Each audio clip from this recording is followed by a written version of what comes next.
Anda bersama saya Rusli Iraza dan inilah berita utama malam ini. PM Lawrence Wong sampaikan ucapan terima kasih kepada Arab Saudi menyusuli penerbangan pulang hampir 220 penduduk Singapura dari Riyadh hari ini.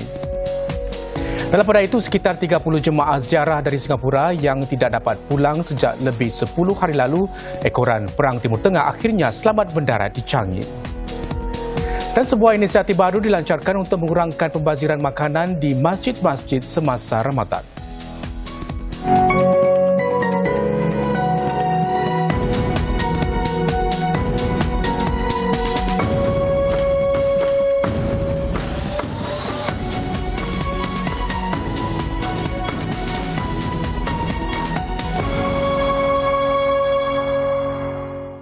Salam sejahtera. Perdana Menteri Lawrence Wong menyampaikan ucapan terima kasih mendalam kepada Arab Saudi dan rakan-rakan di Timur Tengah kerana sokongan kukuh mereka dalam membantu mempermudah penerbangan membawa pulang rakyat Singapura. Ini selain memastikan keselamatan penerbangan pesawat-pesawat Singapura. Beliau menyatakan demikian menyusuli penerbangan pulang hampir 220 rakyat Singapura dan tanggungan mereka menerusi pesawat MRT A330 RSAF pagi tadi. Dalam catatan menerusi Facebook dan Instagram, PM Wong juga menggesa rakyat Singapura lain yang masih kekal di Timur Tengah supaya berwaspada dan menjaga satu sama lain. Beliau juga meminta mereka supaya mendaftar dengan MFA agar dapat dihubungi dengan segera jika diperlukan. Pesawat RSAF yang membawa pulang 218 penduduk Singapura ini mendarat di Changi sekitar 6 pagi tadi dengan para penumpangnya disambut sendiri oleh Menteri Negara Kanan Pertahanan Zaqy Mohamad. Ini merupakan penerbangan ketiga diatur khas pemerintah Singapura bagi membawa pulang rakyat Singapura sejak Perang Timur Tengah tercetus. Di Dewan Ketibaan Lapangan Terbang Changi, suasana sayu menyelubungi apabila para penumpang disambut pula oleh sanak saudara masing-masing. Ramai penumpang berkongsi kepada pihak media mengenai betapa sukarnya mencari pesawat untuk pulang. Ini ekoran terhadnya penerbangan komersial atau tiada penerbangan langsung kerana perang semakin memburuk. Bagi mereka, penerbangan pulang menerusi pesawat RSAF itu, iaitu yang pertama diatur menggunakan pesawat tentera RSAF, merupakan suatu rahmat. We can't be thankful enough. Seriously, we can't be thankful enough. It's so good to be back home again. I can't say this enough, really, it's good to be back home again. The whole experience has been kind of smooth. Even the interior of the plane looks like any other commercial flight. So it's quite a heroic landing, I would say. Once it landed, everyone just giving a round of applause. Encik Zaqy berkongsi bahawa sesetengah penumpang yang sebelum ini terkandas mengalami masa-masa yang sangat sukar. Ada yang melihat sendiri drone terbang melepas apartmen mereka dan ada yang mendengar letupan tidak jauh dari tempat mereka. Yang pasti, kata beliau, keadaan di Timur Tengah sudah menjadi cukup berbahaya. Saya rasa ini amat penting oleh kerana ini menunjukkan bahawa pemerintah dan juga SAF sentiasa ingin membantu dan melindungi rakyat Singapura walaupun apa yang terjadi di Timur Tengah. Dan saya rasa ini kepastian yang ingin diberikan oleh Perdana Menteri Lawrence Wong apabila kita telah melancarkan repatriation flight ini. Kita mahu menunjukkan bahawa kita prihatin akan keselamatan mereka dan kita ingin membawa mereka kembali kepada tanah air dan juga keluarga mereka. Jadi saya juga ingin mengucapkan terima kasih kepada anggota RSAF kita oleh kerana mereka telah mengambil misi ini dengan sukarela dan juga mengetahui sedar akan situasi di Timur Tengah di mana mereka sedang diserang. Ini saya katakan memerlukan keberanian dan saya berterima kasih kepada mereka. MFA dan MINDEF menyatakan satu lagi penerbangan pesawat RSAF akan dijalankan esok bagi kerahan serupa. MFA sudah pun menghubungi rakyat Singapura yang mendaftarkan minat untuk pulang dan memberi mereka lebih banyak perincian. Mengulas mengenai operasi membawa pulang rakyat Singapura itu, Duta Besar Singapura ke Arab Saudi S. Premjit berkata penyelarasan rapi dan perancangan terperinci diperlukan. So it also required all our officers to be agile and adapt to the changing situation. So the work still goes on. So long as there is demand and a need for us to help the Singaporeans, we are here to assist. Dalam pada itu, Singapore Airlines dan Scoot sekali lagi melanjutkan pembatalan penerbangannya ke Timur Tengah ekoran perang yang berterusan itu. Menurut SIA, penerbangan SQ494 Singapura-Dubai dan SQ495 Dubai-Singapura akan dibatalkan sehingga 28 Mac. SIA sebelum ini membatalkan penerbangan tersebut sehingga 15 Mac. Scoot pula menyatakan penerbangan TR596 Singapura Jeddah dan TR597 Jeddah Singapura akan dibatalkan sehingga 17 Mac. Pelanggan SIA yang terjejas akan ditempatkan semula dalam penerbangan alternatif atau menerima bayaran balik bagi bahagian tiket yang tidak digunakan. Saudara, rombongan jemaah ILM Tours yang terkandas di Qatar selama lebih seminggu selamat kembali ke tanah air petang tadi. Kumpulan itu sepatutnya ke Baitul Maqdis menerusi Jordan, namun penerbangan mereka ke Amman terpaksa berpatah balik ke Qatar pada 28 Februari lalu akibat peperangan yang tercetus. Penginapan dan makanan mereka selama 11 hari di Doha ditanggung Qatar Airways dan akhirnya berjaya mendapat penerbangan pulang ke Singapura. 28 jemaah dan 4 pegawai terbabit menaiki penerbangan Saudia SV856. Pesawat itu mendarat sekitar 3 petang di Terminal 3 dan jemaah disambut ahli keluarga. Oh, ini semua anak-anak saya, sibling, rakan sekerja juga.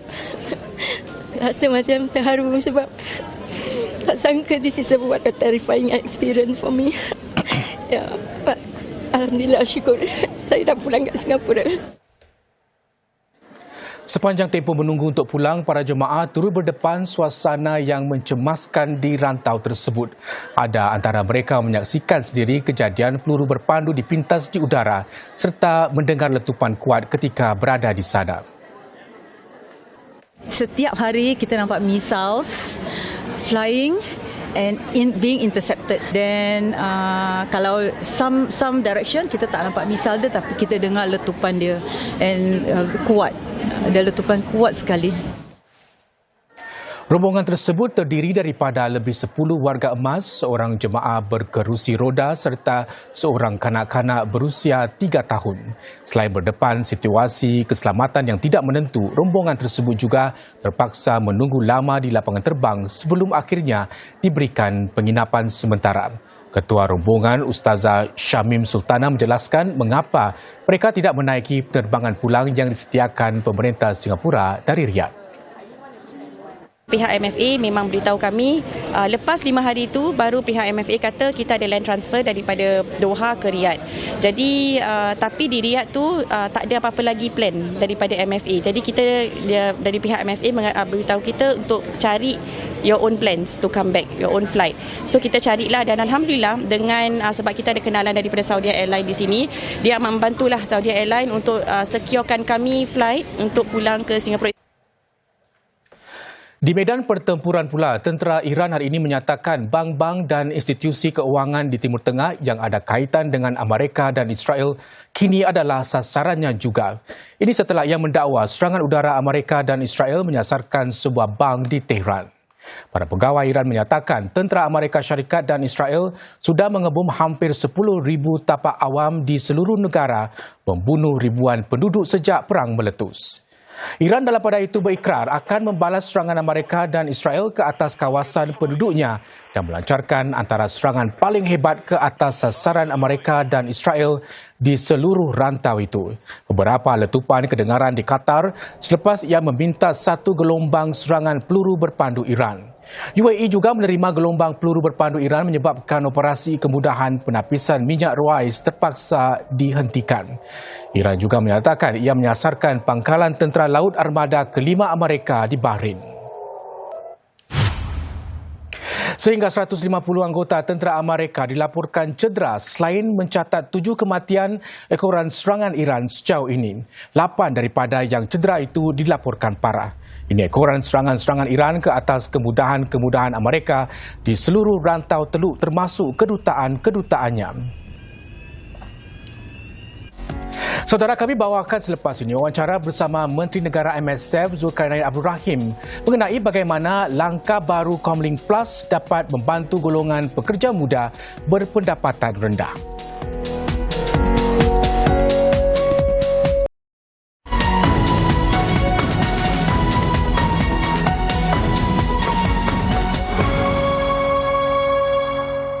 Kembali bersama berita.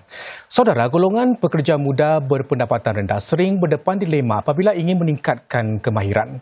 Dalam satu wawancara bersama Menteri Negara Pembangunan Sosial dan Keluarga Zulkarnain Abdul Rahim, beliau menjelaskan kepada wartawan Nazira Jamsuri bagaimana langkah baru di bawah Comlink Plus dapat membantu mengatasi hambatan tersebut serta menyokong kemajuan jangka panjang keluarga. Kos pengajian dan risiko kehilangan pendapatan antara hambatan yang menyebabkan sebilangan keluarga Comlink Plus teragak-agak untuk mempertingkatkan diri. Oleh itu, MSF melancarkan projek perintis sokongan peningkatan kemahiran Comlink Plus pada Januari lalu. Di bawah skim itu, individu Comlink Plus berusia 18 hingga 39 tahun yang mengikuti pengajian sepenuh masa atau latihan vokasional akan menerima bantuan sara hidup asas serta insentif $500 bagi setiap suku tahun. Ini bagi merangsang peluang pekerjaan mereka.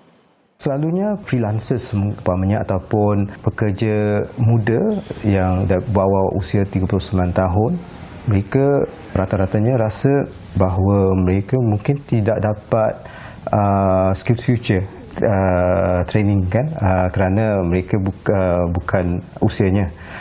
Dan kedua, mereka rasa bahawa pekerjaan mereka bagaimana income mereka itu tidak stabil, ya. Kalau mereka ambil time off ataupun berhenti sebentar untuk meningkatkan kemahiran mereka, mereka akan terlepas peluang. Malah, keluarga-keluarga di bawah Comlink Plus juga menghadapi cabaran yang rumit. I work quite closely with the family to encourage them and empower them to take small steps towards their own goals lah. So, but for most families, it's more complex. It's not a very straightforward progress. And for some of them, it could be the first time navigating certain systems, especially when it comes to like education or healthcare. Justeru, penting untuk mereka terus bekerjasama dengan jurulatih keluarga bagi melakarkan huraian dan pelantidakan khusus untuk kemajuan jangka panjang, menurut Encik Zulkarnain. Bagi memperkukuh sokongan itu, pemerintah mengumumkan bayaran kerjasama sebanyak $500 setiap suku tahun bagi keluarga yang komited bekerjasama dengan jurulatih keluarga. Ia menandakan bahawa mereka juga dapat membuat satu rancangan bersama mentor keluarga mereka dan mereka akan dapat satu insentif ataupun dorongan untuk berusaha dengan lebih gigih. Bagi kesihatan mereka pula, penerima bantuan Comlink Plus berusia antara 25 hingga 39 tahun boleh menyertai skim SG Lebih Sihat. Di peringkat nasional, skim itu buat masa ini hanya ditawarkan buat mereka berusia 40 tahun ke atas. Ramai keluarga-keluarga berpendapatan rendah kita ataupun di Comlink Plus tidak menitik beratkan mementingkan kesihatan. Mereka lebih tertumpu untuk mencari rezeki. Kesihatan ini satu isu yang boleh mengakibatkan kesulitan kewangan pada masa hadapan jika tidak dikawal pada awal dahulu. Bermula tahun depan, mereka akan ada rancangan kesihatan khusus dan subsidi untuk sesi penilaian kesihatan, pengambilan vaksin dan perubatan tertentu.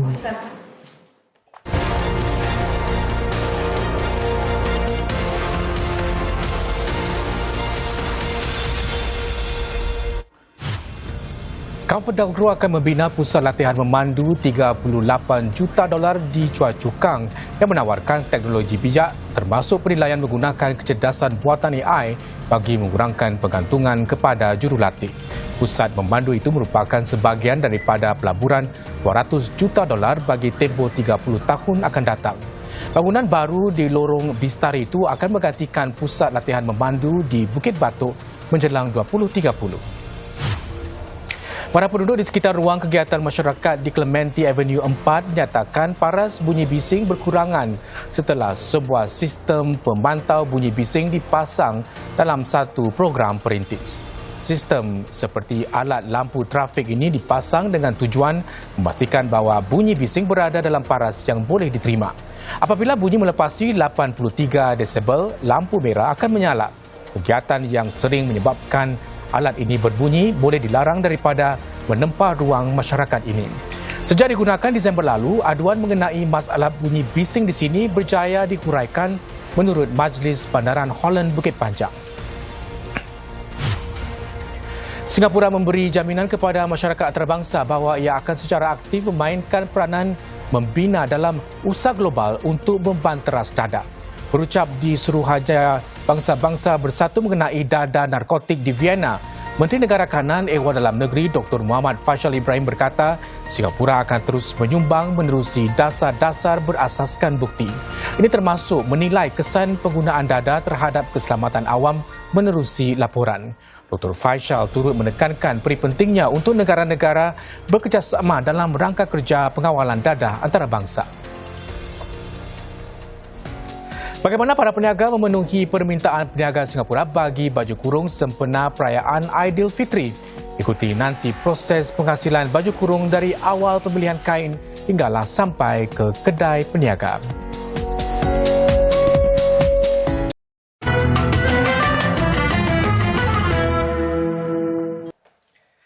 Saudara, sebuah inisiatif baru dilancarkan Al-Mizan Singapura untuk meneliti isu pembaziran makanan selepas sesi berbuka puasa di masjid-masjid. Menerusi inisiatif Zero Waste Ramadan, kumpulan itu akan mengkaji data dan memperkenalkan langkah-langkah untuk mengurangkan pembaziran pada Ramadan akan datang. Sekurang-kurangnya 50 kg sisa makanan dijana pada setiap sesi berbuka puasa di masjid ini dengan kira-kira 350 hingga 400 jemaah. Ini menurut pemantauan pasukan Al-Mizan Singapura yang merintis usaha untuk mengurangkan pembaziran. Dia punya objektif adalah untuk mendapatkan nombor satu data berapa banyak food waste dibuang oleh jemaah, dan nombor dua adalah macam mana sisa ini diuruskan dari segi masjid. Sebagai permulaan, pasukan ini mengumpul data di dua masjid dahulu iaitu Masjid Al-Kaf Upper Serangoon dan Masjid Al-Islah. Dua tong sampah khusus disediakan, satu untuk membuang sisa makanan dan satu lagi untuk plastik. Sisa makanan akan diproses menjadi kompos dan digunakan sebagai baja tanam tanaman. Plastik yang dikumpul pula akan dikitar semula. Inisiatif ini dijalankan kerana pembaziran makanan masih berlaku, terutamanya masa waktu berbuka puasa atau masa iftar. Kami di Al-Mizan bertujuan untuk meningkatkan kesedaran dalam kalangan jemaah bahawa mengurangkan pembaziran adalah separuh daripada tanggungjawab kita sebagai individu dan umat. Data yang terkumpul akan dikaji dan Al-Mizan Singapura kemudiannya akan mengesyorkan beberapa langkah kepada pihak masjid untuk kurangkan pembaziran pada Ramadan akan datang. Masjid berperanan mendidik masyarakat agar menjadi khalifah yang bertanggungjawab dalam menguruskan sumber dan mengurangkan pembaziran, khususnya sepanjang bulan Ramadan. Melalui kerjasama dengan Al-Mizan, pihak masjid akan meneruskan langkah-langkah yang seharusnya untuk mengurangkan pembaziran makanan. Pihak masjid juga berharap usaha kurangkan pembaziran makanan ini juga dapat diteruskan di luar bulan Ramadan. Sesetengah peniaga tempatan memilih untuk menjahit baju-baju rekaan untuk Hari Raya di Indonesia dan Malaysia. Salah satu sebabnya adalah kos. Syarikat menjahit negara-negara jiran mempunyai kemampuan memenuhi permintaan peniaga Singapura yang mencecah ribuan helai sempena perayaan Aidilfitri. Mereka menggajikan puluhan tukang jahit yang bekerja siang dan malam untuk menyiapkan pesanan-pesanan hari raya. Ini membolehkan syarikat-syarikat itu menghasilkan baju kurung secara pukal. Menjadi tarikan juga khidmat di bawah satu bumbung yang memudahkan para peniaga baju kurung. Satu hari kita boleh jahit paling kurang 100, paling kurang. Jadi mereka kat bawah ni, kekuatan diorang boleh jahit 300 hingga 500 pieces sehari. Kita boleh produce barang daripada A to Z, kita sediakan perkhidmatan tu. Kain pun kita sediakan, perkhidmatan pembelian kain, packaging, jahit dan segalanya lah sampai ke logistik. Episod Detik malam ini papar proses penghasilan baju kurung dari awal pemilihan kain hinggalah sampai ke kedai peniaga. Dan anda boleh saksikannya selepas siaran berita. Dengan laporan itu tadi, sekian berita untuk malam ini. Sehingga berjumpa lagi. Salam hormat.